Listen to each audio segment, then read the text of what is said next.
The big story for today, and today is August 11th, Tuesday, 2020, is a judgment issued by a judge located in California that directs Uber and Lyft to treat their drivers as employees in California.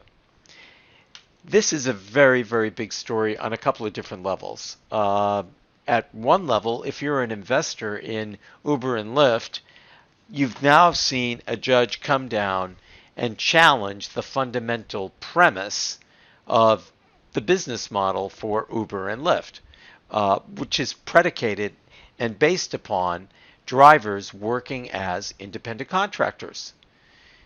At another level, if you're an entrepreneur looking at the experience of Uber and Lyft and the history of Uber and Lyft and thinking that you might be able to create a disruptive business based upon their same activities and their tactics and strategies, this is also a very big story, and hopefully you'll be getting a warning sign that it's not so easy to build a successful disruptive engine when what you're trying to disrupt are methods that societies have used for decades, if not longer, to get things done.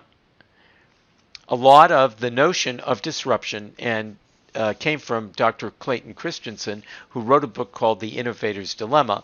And when you read the history of the steel business in that book, and you read about how rolling mills disrupted full-blown steel mills, and then you extrapolate from that to a market like, let's say, the cab market in the City of London, England, or the cab market in New York City, and you decide you're going to disrupt that market not with some new technology, but rather with a new system of fielding drivers to go after fares where they don't pick people up on the street, but they are actually scheduled to pick up people, but they don't need medallions, and nor do they need to be in labor unions.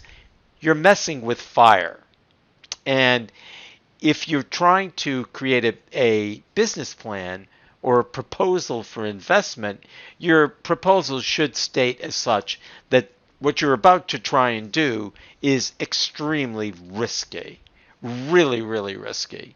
And it's borne out, it meaning the fact that what you're about to try and do is really risky in the experience of Uber and Lyft here, where after magnetizing millions and millions and millions of dollars of investor capital and actually going public in both cases, their whole business models can be fundamentally thrown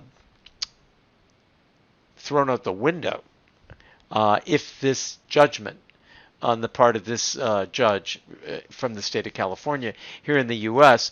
proves to have stickiness and actually is endorsed potentially up to the level of the Supreme Court in the United States, where if that happens, they're just going to have to throw the book out the window and start almost from scratch.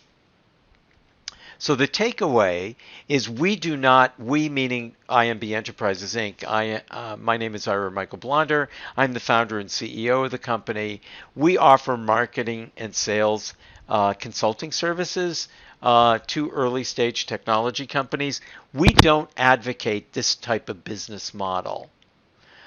We don't think it's smart to turn Dr. Christensen's notion on their head and apply them not to technology, meaning the manufacturing process for building products, but rather apply them to an expedition to unearth opportunities to make money based upon disrupting social norms and social systems.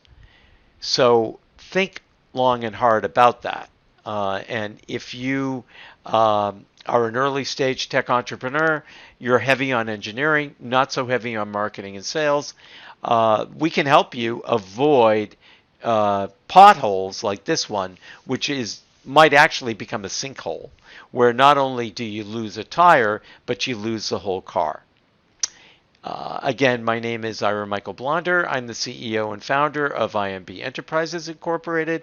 Check out our Twitter page, Mike the Bebop, or check out our website, imbenterprises.com. Thank you very much.